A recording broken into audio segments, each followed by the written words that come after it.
Welcome to Chronicles of Old Singapore. This is Dr Loh KS, and I speak to people about their memories of Singapore before it became a global city.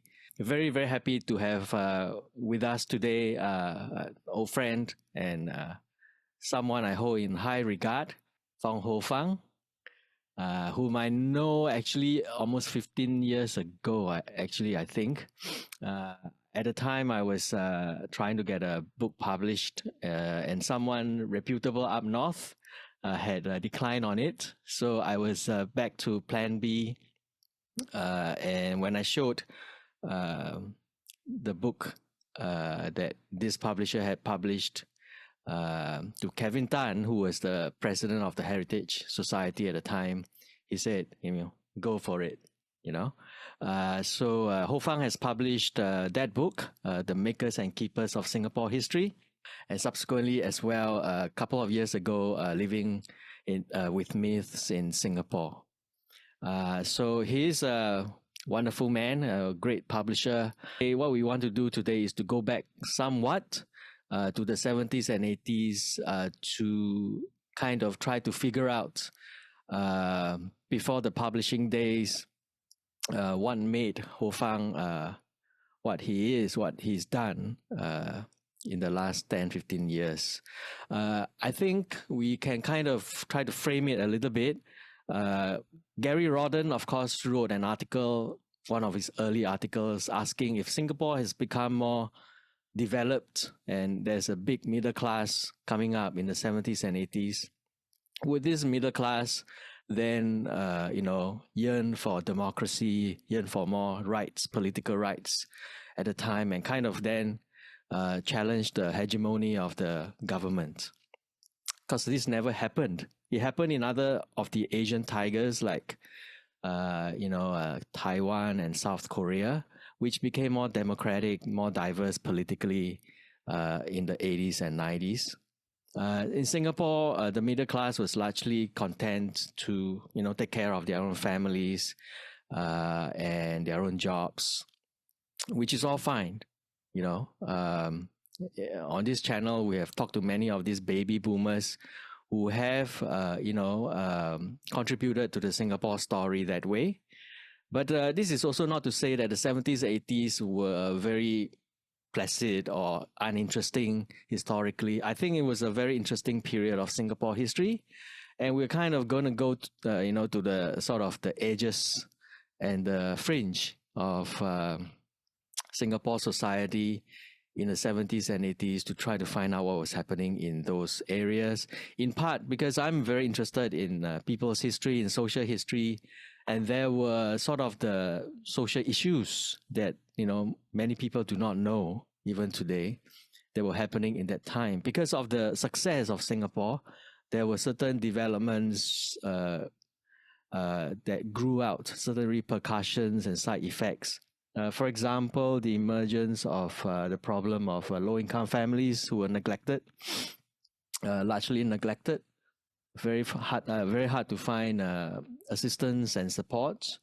The problem of youth, which one of the earlier episodes we talked about it with Ann Lim in Bukit Ho Swee, the latchkey children, and also more broadly the youths and adolescents, the street children as she called it, who fell out of school and had difficulty settling into the mainstream. And of course, by the 80s, the problem of domestic workers, which Hoe Fang would also address.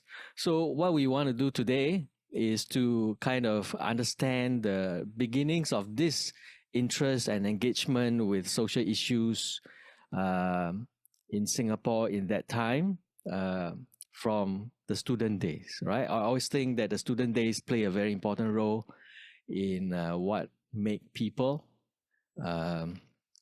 who they are when they grew up. I've been meaning to get Hoe Fang onto the podcast for a very long time, and I'm very happy that he has come on board this morning. Welcome to the show, Hoe Fang. How are you? Good.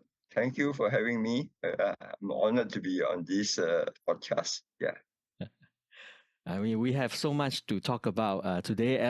there are already some writings on Ho Fang and by Ho Fang himself. One of them, which I've really used for this interview this morning, is the one Ho Fang wrote on spores, the spores journal, which is online. I'll drop a link below so you can look at it. Ho Fang, you remember writing that article? Oh yes, yes, that's right. Really, I really had to dig a lot of time up and send the memory back many years to think about. I mean, it was quite good because it helped me to reflect a little bit of why I am doing what I am today. Yeah, Yeah. You wrote that when you kind of officially retired. Is that I right? did. Yes, that's right. That's right. When I had a bit more time, yeah. When was that you retired officially? Uh, I think it was in 2018. Okay. 2018. 2018. Yeah.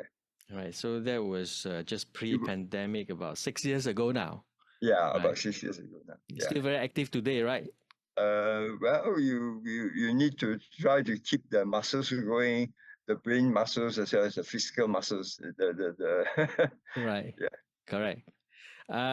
So we are going to today go back to those memories again.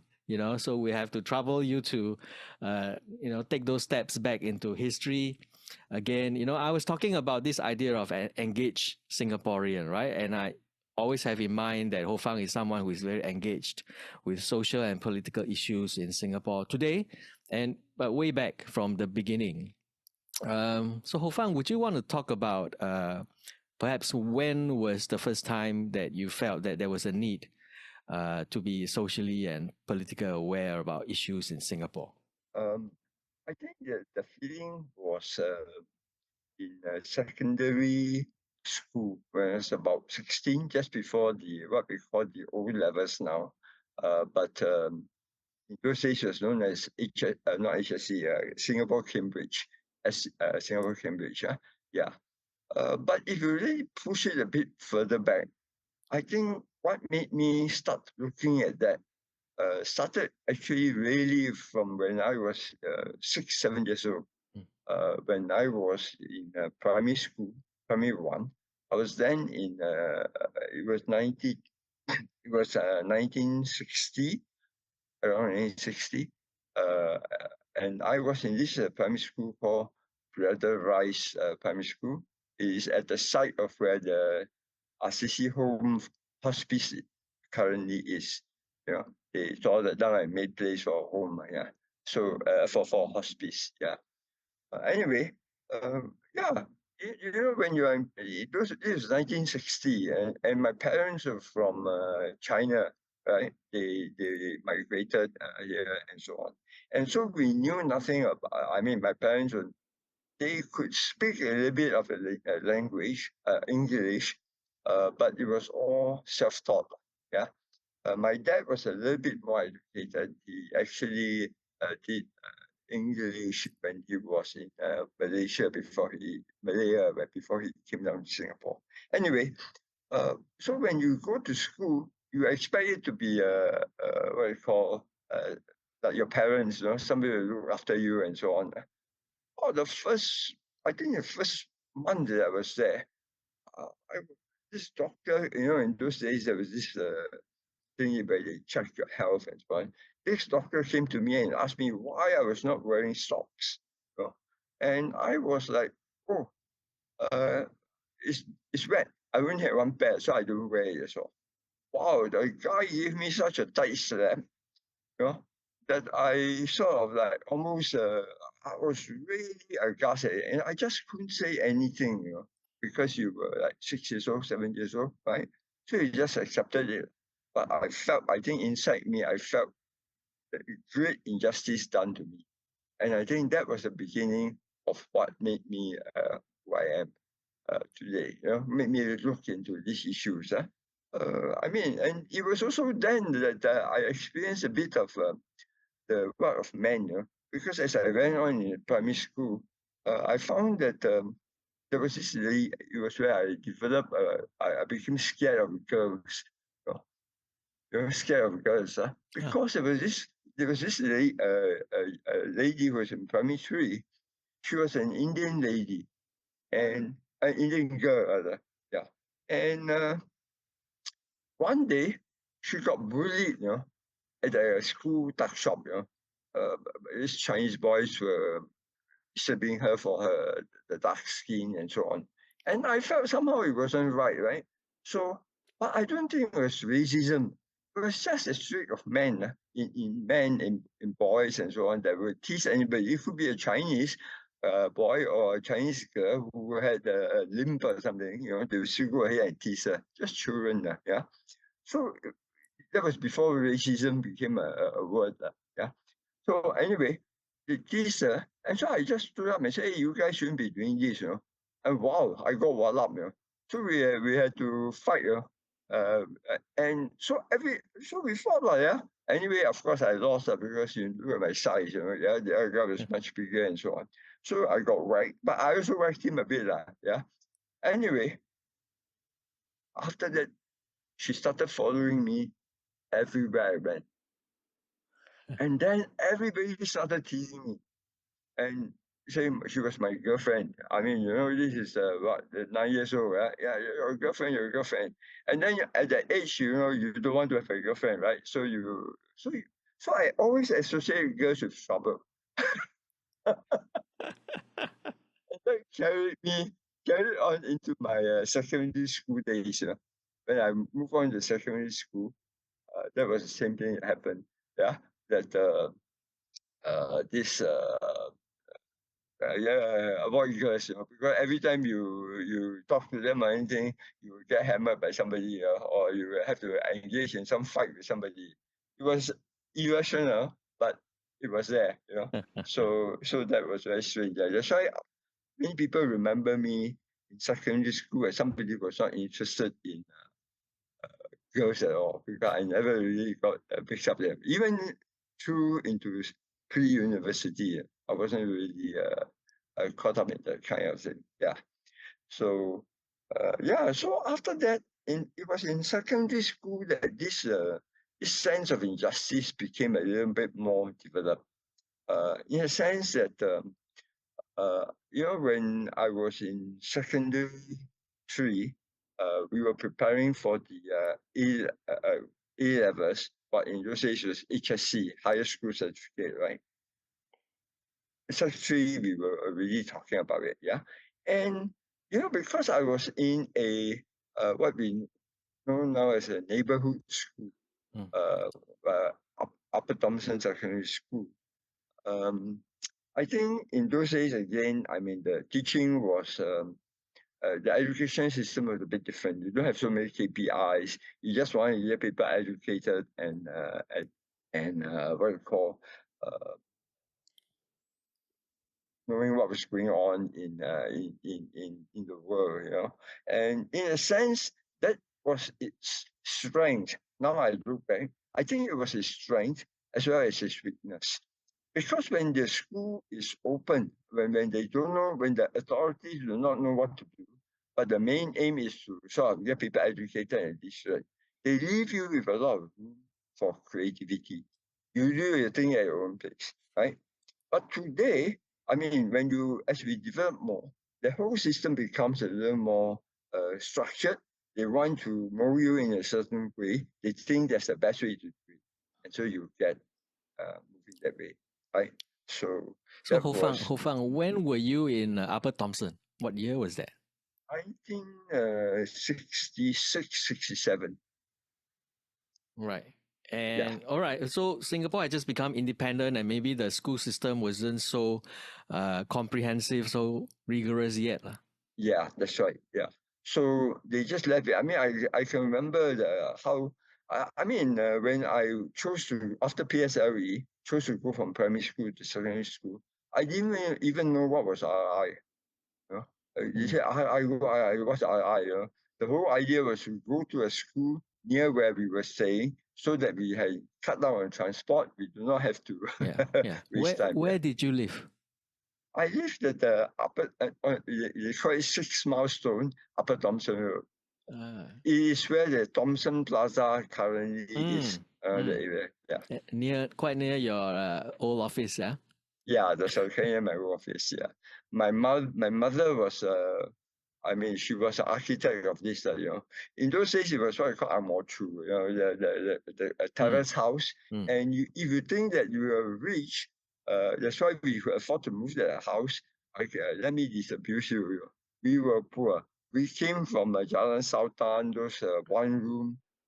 Like in Chinatown, one room where people were staying and so on. Yeah, but my mother told my dad, I cannot stay in a place like this. I need a space, no matter how far it may be from the city. Everybody chose to move around the city, hang around the city. Yeah.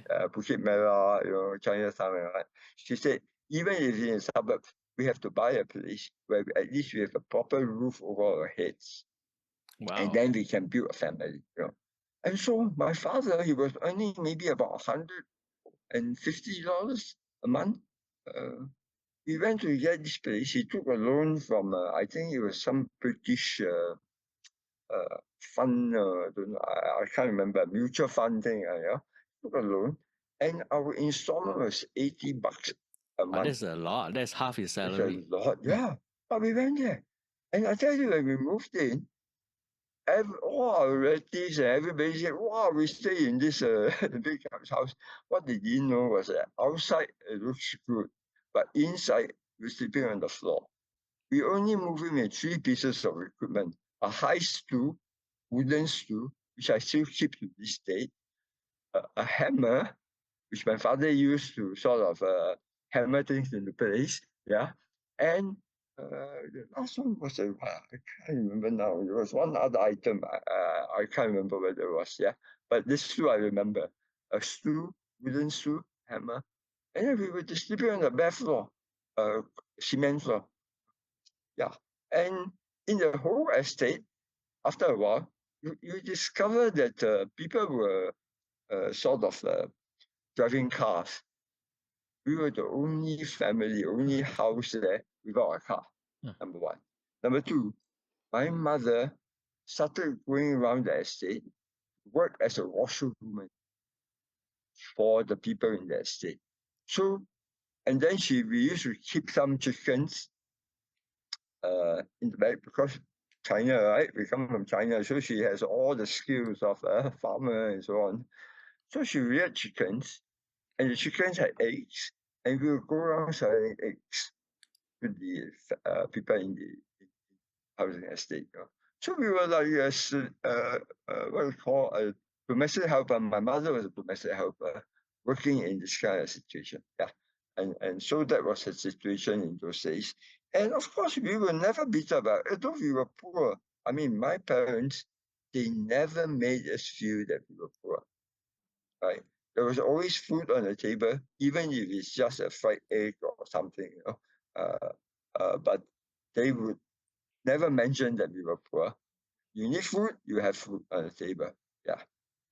And I think that really sort of helped me to look at things in a way that's a bit different.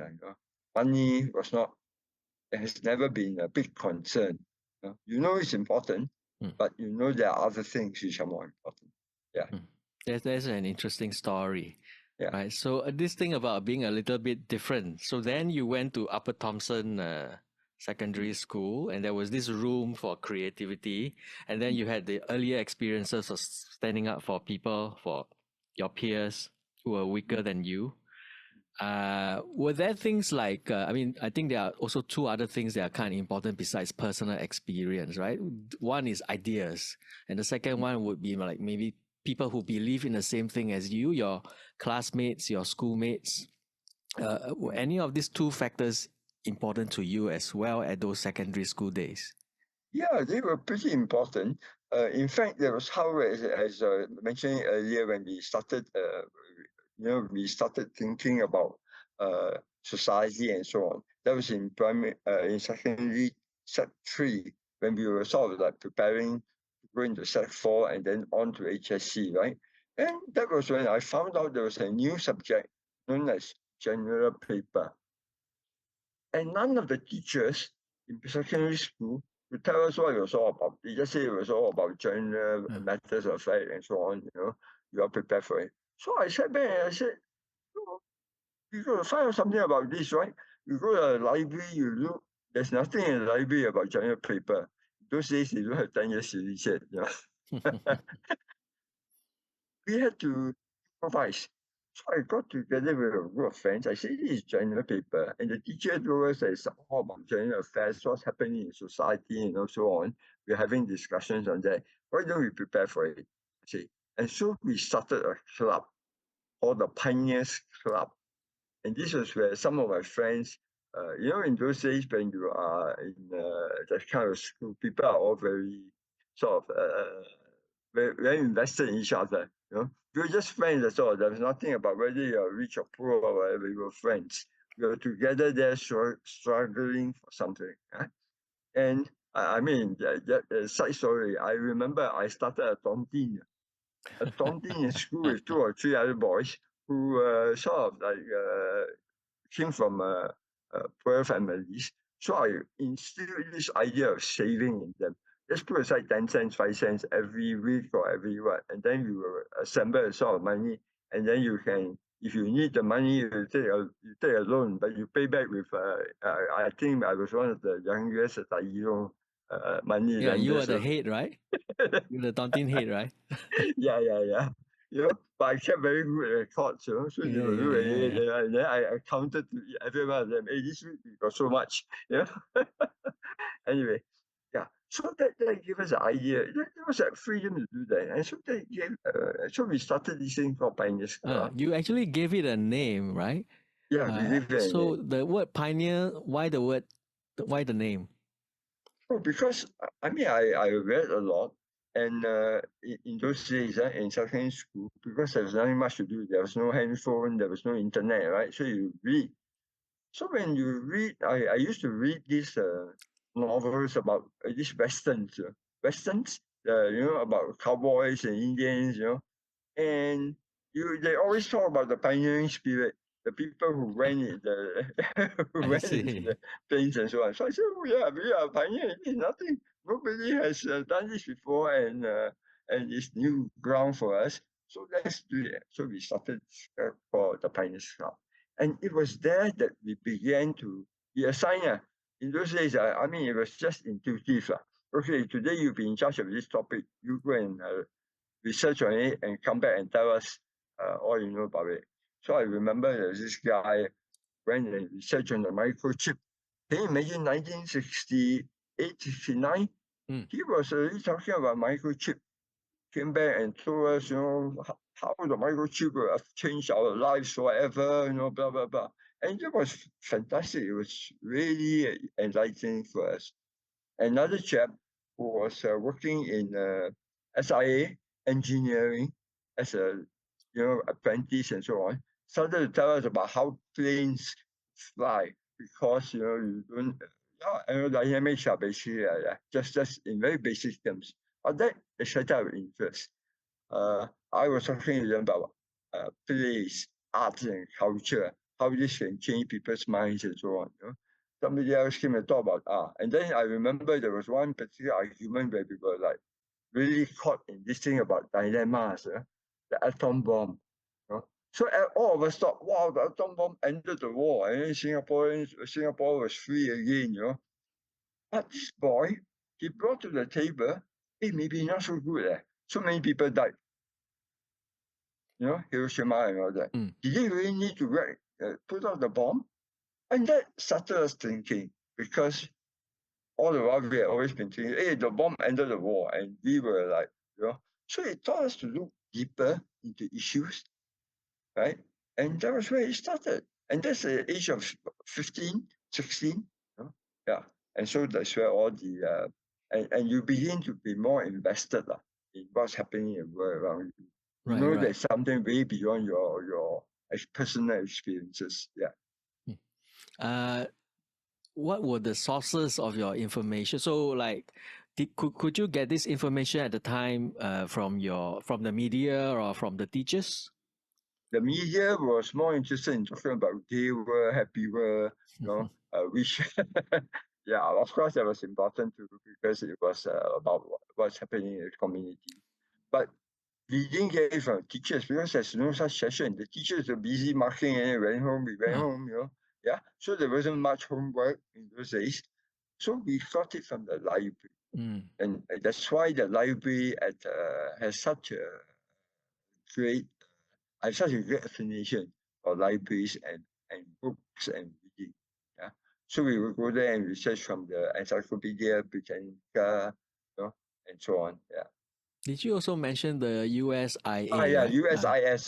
This is the USIS. Yeah. United States Information Service. Mm. So I had to join them as a member. They were surprised. I think I was probably one of the youngest or youngest guys who want to join. I remember them talking to each other and say, "You want to join the USIS? Why?" I said, "I want to have a look at the books." Then they said, "Oh, okay." And so that was where I took my first play. I saw my first play script. And then I looked and I said, this is a great thing for us to. So we did a play, our own play within the Pioneers Club. Right, I right. still remember the name of the play. It was called The Printer's Devil. Yeah, where a group of people started printing and then made mistakes with typos and so on, and how it led to funny situations. Yeah, but it was Printer's Devil. Yeah. You said you were interested in plays, art, and culture. Uh-huh. Do you think that was important at the time? It wasn't so much that this big idea that arts and culture is important. Mm. It was more that I found that these books gave me it sort of like strengthened my imagination. When I read the book, it's not just what the author writes. It's what I look at it and say, hey, this could have gone this way. This could have done this, could have done that. And so therefore it opened up new vistas for me, gave me new ideas on things. Whereas if it was just a actually academic book, it was like a book on biology, on the human body, and so on. That was more factual knowledge, Mm. right? And it was important too because it gives you facts, right? You have to base your arguments, your decisions on facts. But what really intrigued me was this literary stuff, where people wrote about different things, and they people write about it in such beautiful language and in ways that make you imagine rather than just yes, this is what you say. Like education system, right now they tell you, that you can't imagine otherwise, yeah, because it's wrong.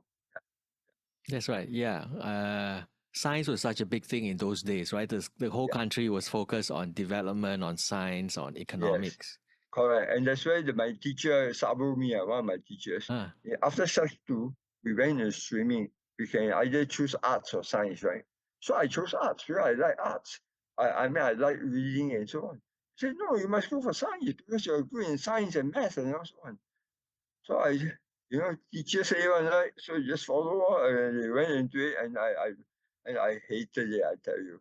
Oh, I did it. I did well, but I hated it. And this where, because sometimes, I remember what defeated me in math. I used to be very good in math, but when we started doing sine, cosine, tangent, the concepts, the teachers just couldn't explain that concept to me. And I needed to understand the concept. Otherwise, I would not be able to remember what to do. They just told me memorize it. And so I said, oh. After that, I gave up at maths. I just went for e-maths, and that was my undoing, And the interesting thing is that when I was in university, playing chess with somebody, he said, you're an art student, you should be doing math. Your calculations of the moves are so good, Why aren't you doing math? Yeah, I say it's a long story. who were the other members of the Pioneers Club, and how long did that club, operate? Um, they were mostly from my friends from school. So I can remember, there were uh, only on the club, only one friend stayed on, and we are still friends today. Until today, we are 70 now, Mm, right. and we are still friends, and we still meet regularly and so on. The friend is goes by the name of Richard Chong. Richard Chong. Yeah, the others are all classmates. I mean, I can name them, but I mean, it will make no sense to have the names out here. Yeah, but they went on. Some of them went on to become lecturers in the polytechnic. Some went on to become businessmen. You know, most of them became businessmen. Did the club continue to meet, after you graduated?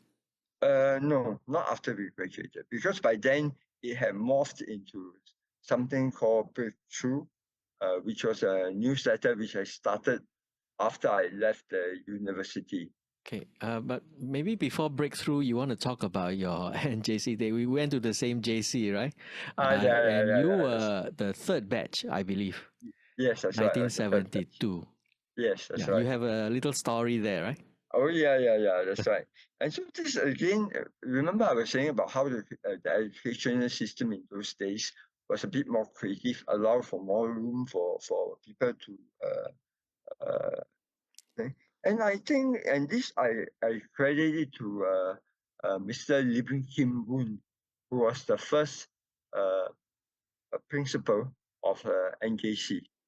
Um, you see, after I finished my SC, Senior Cambridge, my intention was actually to join the teachers training college because I wanted to be a teacher, right? And of course, you also want to go out and start earning money because at the age of 16 and so on, you should be working and so on and help out with the family household and so on. Yeah, not that you needed it, but I felt that that call that it cannot be just my dad doing this alone, my dad and mom doing this alone. So I wanted to go and teach, to go to join TTC. But it was at that point one of the teachers told me, why do you want to teach? She said, your prelim results are good enough to help you go to HSC HSC and then on to the university.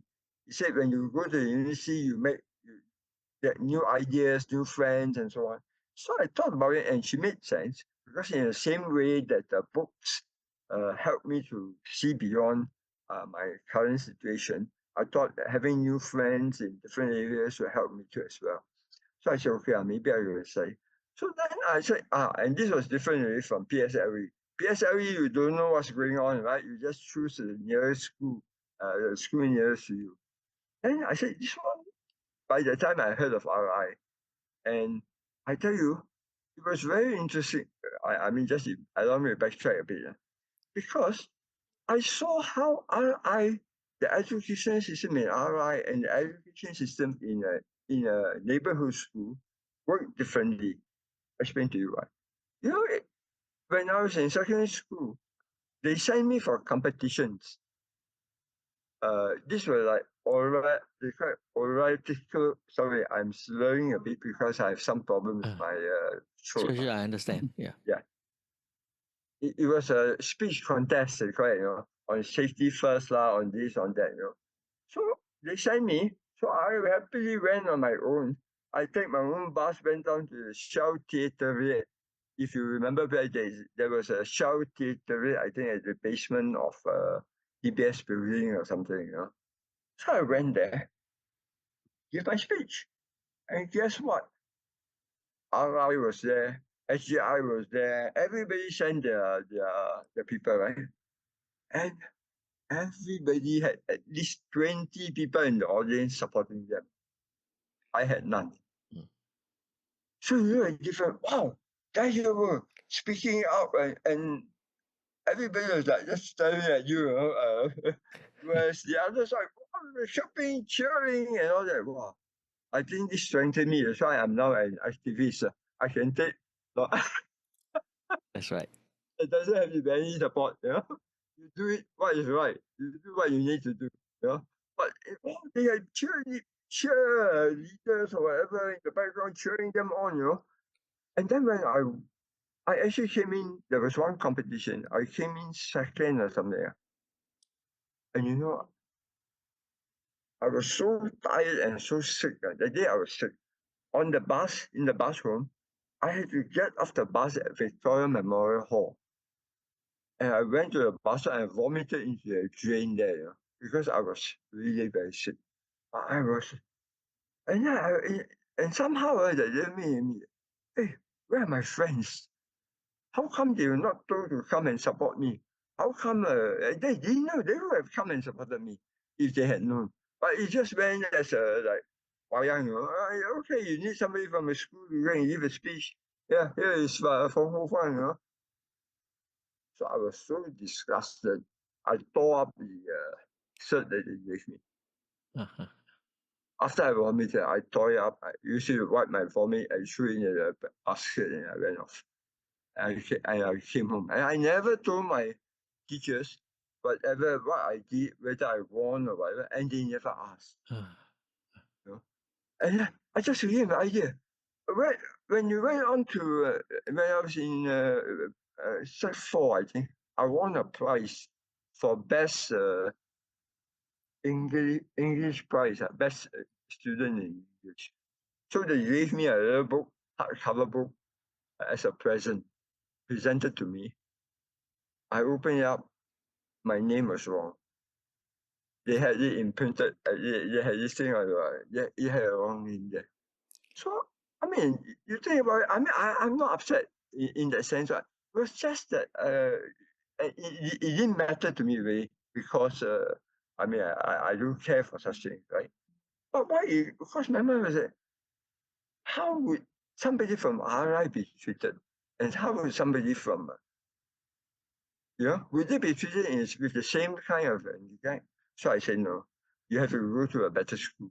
Mm-hmm. Yeah, right.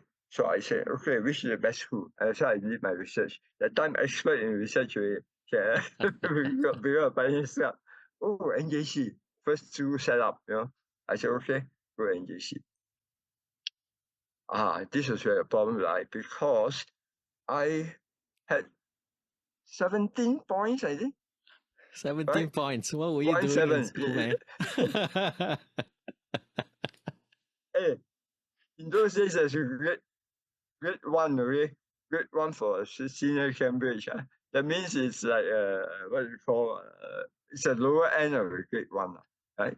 So everybody else has grade, you need grade 1 to go to HSC, right? Or not say need, generally grade 1 stands a better chance. So I said, okay, I'm going to apply for NJC, I didn't research enough that they only took in people with 9 points, 10 points, in those days when you have if you have 9 points, you guarantee in. 10 points, 11 points, they will talk to you and so on, right? I had 17. But I went, and then I was called for an interview. I tell you, at this interview, this is where I first met Sir Lim Kim Woon, the late Mr. Lim Kim Woon. Short little boy, a short little man, yeah. And then he had his two heads of departments beside him. There were two others. I think one was the head of department of it. Was a Mr. Lim Lai Jian, and the other was a Mr. Ko Su Tian or Heng Wei Tin. Heng Wei Tin actually went on to become the Director General of MOE much later. Yeah. Anyway, they were all seated there looking at me. And he looked at my prelim results, 17, he said. 17, he said. And you dare to apply to NJC? I was like a bit taken aback, I said, what do you mean? He said, we only train people 9 points and 10 points. He said, why are you trying to come in on 17 points? So I looked at him. Wow, I felt offended. That one I got a bit angry. I said, Mr. Lim, can you tell me what's the purpose of education? And then he was like taken aback. I think the first time I've been somewhere. But I mean, I talked to him, I talked to Pioneers Club people, right? It's how we were trained, right? We interrogate each other, we disagree, we argue, So I said, why do you can you tell me what's the purpose of education? Then he looked at me, you tell me what's the purpose of education. So, I mean, I was fresh from reading Bertrand Russell's book on education because we just had that thing on during one of the Pioneers Club discussions, right? So I went into the spiel using his name. And then he was quite taken aback. He said, "You read Bertrand Russell?" I didn't know that was one of his favorite writers. So I looked at him, and for a moment I got a bit arrogant. I said, "Who doesn't?" And I think he liked that. At the end of the interview, he looked at his two age. He said, "I like this boy." He actually said, "I like this boy." He said, "I think we can we can have him in." And the both of them, okay, I mean, they nodded. And then that was it. And I got in. It was a bit, it was a bit, there were strengths and weaknesses in that approach. Because I tell you, it's no joke. When you are from a neighborhood school, you are sort of usually around the top 5-10% of the class. When you go at NJC, oh my God, you're the bottom 1%. Of the class. And, it was terrible. I mean, I really had a very bad time. And yeah. Really, it was not a good experience at NJC. I know it was a good experience because despite the fact that I was always at the bottom of the class, but I excelled in GP. And I think at that age, general affairs, current affairs become more important than whether why a fish has scales. Yeah. So I did very well in GP. In fact, if I'm not wrong, I became the editor of the GP bulletin. And Mr. Goh put me in charge of the GP notice board where we post up articles on different issues of the world and so on. Yeah. And so that's how I got in NJC. And of course, that helped me a lot because it introduced me to a new group of friends who had different kind of thinking. And of course, I benefited from it. I wouldn't say it's a bad time, but it was a good time intellectually. Yeah. I have a couple of questions, especially about your NJC friends. Of course, we know that our former Prime Minister Lee Hsien Loong was in the first batch, became a president scholar and all that. The students in your batch were what kind of students were they? Where were they from? You're from all over. You have people from SGI, you have people from RI, you have people from Raffles Girls' School, you have all the ACS. Good students, all the good schools, all the good students, yeah. Middle class, probably. Yeah, yeah. We had one guy from Monk's Hill too. But that's not somehow that's not found our his current way. PM. Yeah. Okay. That was way too far back. Yeah, there was a guy from Monk's Hill. I think he's now the GM of Hotel Royal. Okay. Wow. Singapore. Yeah. Do you think at the time the NJC really fit the name, national, that it was from all over Singapore in that sense? Yeah, I think at the time it was true because all the neighborhood schools who didn't have affiliate schools. I mean, if you're from RI, chances are you will go to RI. I mean, you have some weightage there, that you can go there. Yeah? But the neighborhood schools had no sister school, so they had to look for JCs, and NJC was one of them, the first. After that, they subsequently had all kinds. I mean, all the other JCs came up because they found it to be an effective, I think, model.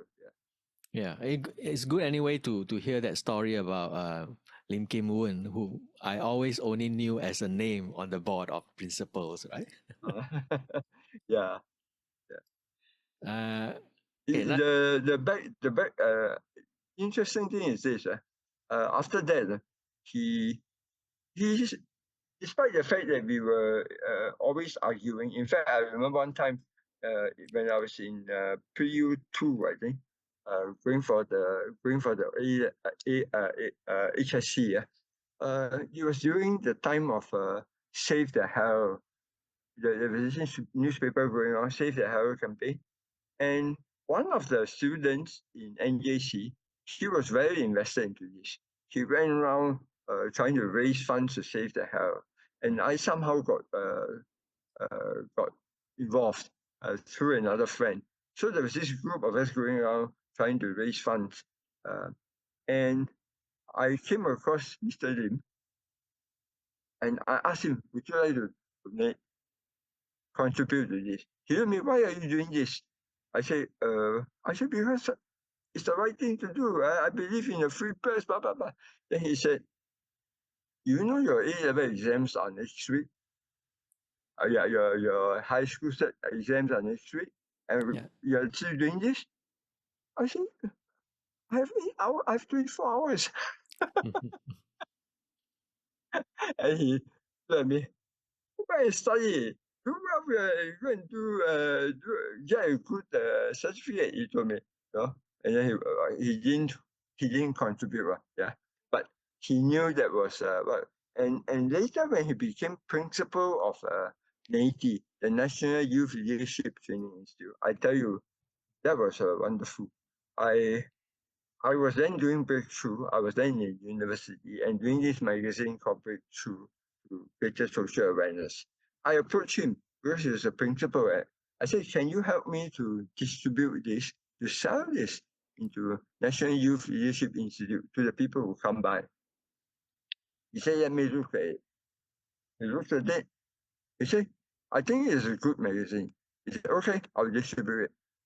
And he distributed it. Much later, when I met him, this was just another coincidence that I met him. He told me, he said he suffered a personal because of that. He was admonished for circulating that magazine in NYLT. Yeah, cost him some brownie points. And how did you reply to that? I looked at him. I said, I don't think you are affected by it. And he agreed. I tell you, this man is, I disagree with him on many things. I think some things he did wrong. But one thing I will always about him is that he was a man of such great integrity, believing in what is right and doing what is right, rather than what is very correct. Yeah. So already we see a little bit of the clamps, right, that Singapore could put on independent views at the time. But there was also space, right? There was still space to explore, to debate, to offer alternative ideas. So let's go to Breakthrough. And I have something to show you. I have on that sports article that you wrote, you posted some of your own pages, right? So I have some of my own pages as well from the NUS library. I think I showed you many years ago. Let's have a look at them. Yeah. You can see, right? Yes. All right.